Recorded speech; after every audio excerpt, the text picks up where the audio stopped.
is what is INF?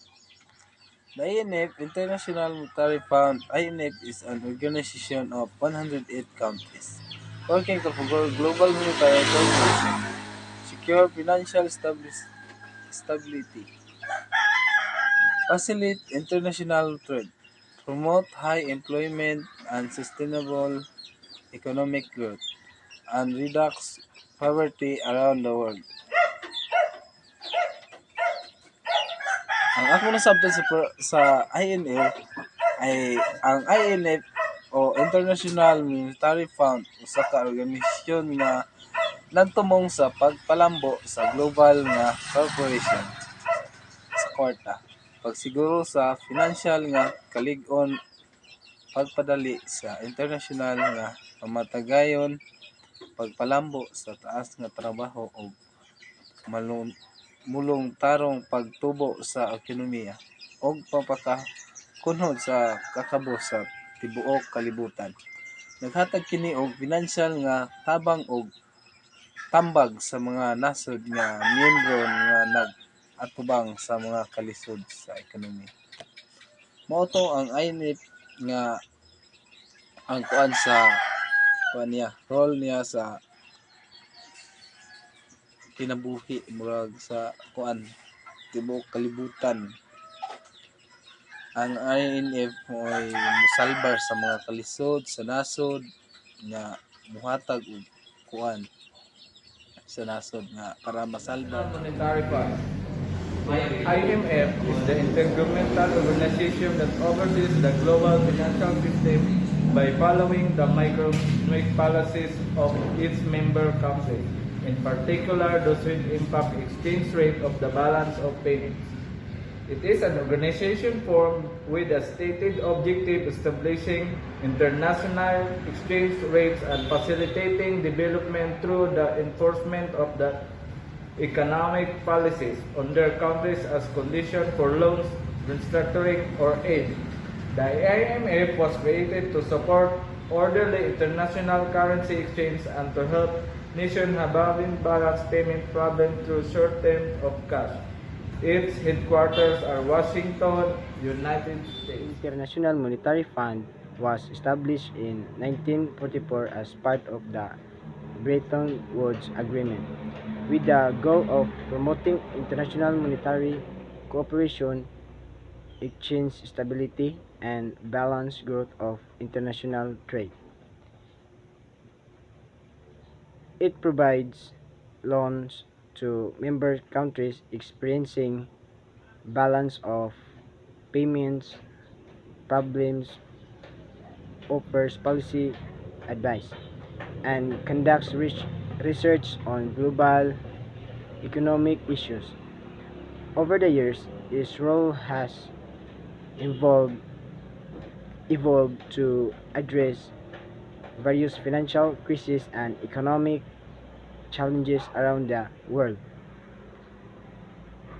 Since its inception, the International Monetary Fund has adapted to changing economic landscapes, responding to financial crises, restructuring its lending policies, and expanding its focus to include poverty reduction and sustainable development. Role of IMF, promoting research in various areas of international economics and monetary economics, providing a forum for discussion and consultation among members countries, being in the center of competence, focusing on its core macroeconomic and financial areas of responsibility, working in complementary fashion with other institutions established. I'm Lewin John Dizon. This is my topic. That's all. Monetary surveillance. It refers to the monitoring and analysis and international monetary system and a global economic development with focus of the economic and financial policies of country. It is conducted by organizations such as the International Monetary International. monetary fund stability and soundness of the global financial system.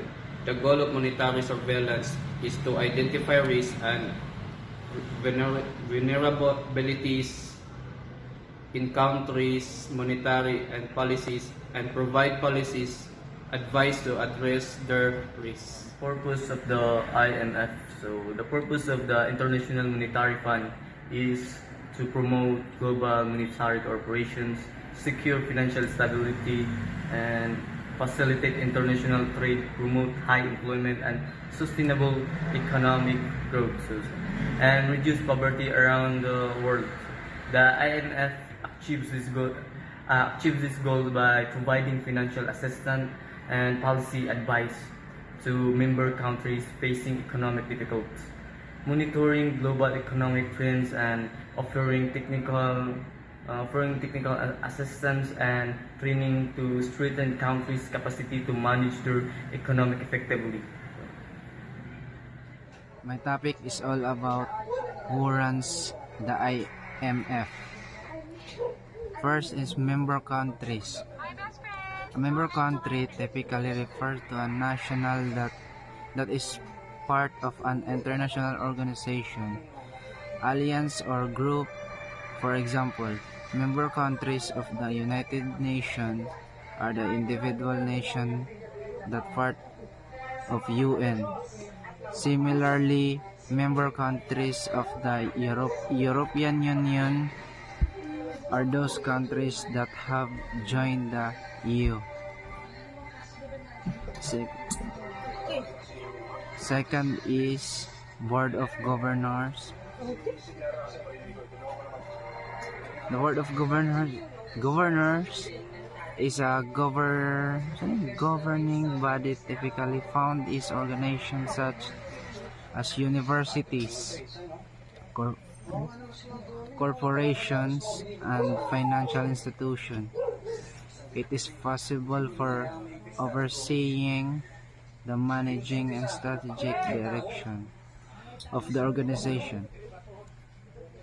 Next is Deputy Managing Director. A Deputy Managing Director is senior executive position within a company or organization. This is individual typically assists the Managing Director or CEO in overseeing various aspects of the organization operation, including strategic planning, financial management, and day-to-day decision-making.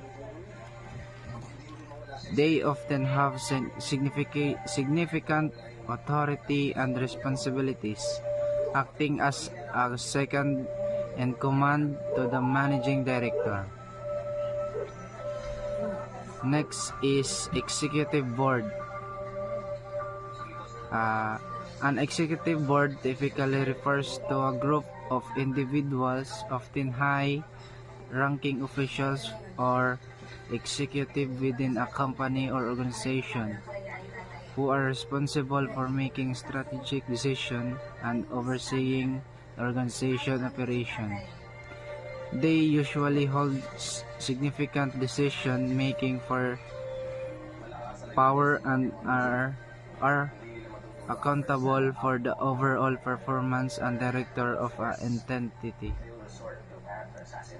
Next is First Deputy Managing Director. The First Deputy Managing Director is a senior executive position in organization, typically in finance or large corporations. This role often involves assisting the Managing Director or CEO in overseeing various aspects of the company's operation, strategy, and management. They might also act as a liaison between different departments of division within the organization. So the International Monetary Fund collaborates with the World Bank, the regional development banks, the World Trade Organization, and the United Nations Agency agencies, and other international bodies. The International Monetary Fund and the World Bank collaborate in the Philippines to support the country's economic development and sustainability.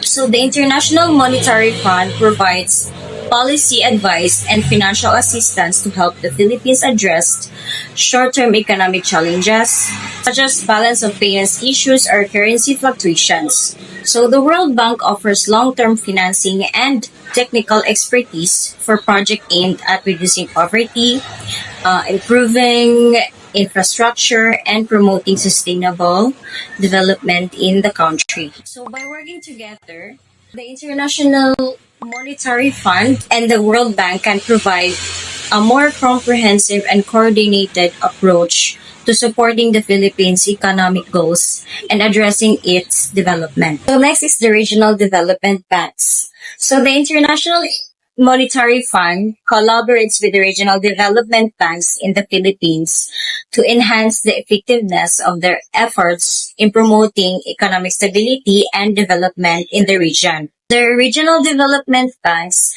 such as the Asian Development Bank, ADB, focus on financing projects and initiatives tailored to the specific needs of countries within their respective regions, including the Philippines. So by coordinating with these regional institutions, the International Monetary Fund can leverage their local expertise and resources to better address the Philippines' unique economic challenges and development priorities. So this collaboration allows for more targeted and integrated approach to supporting the country's economic growth and stability. So next is the World Trade Organization. So the International Monetary Fund collaborates with the World Trade Organization. So in the Philippines, to ensure that trade policies and economic reforms are aligned with each other. The International Monetary Fund provides economic analysis and advice to countries, including the Philippines, to help them strengthen their economies and manage financial challenges.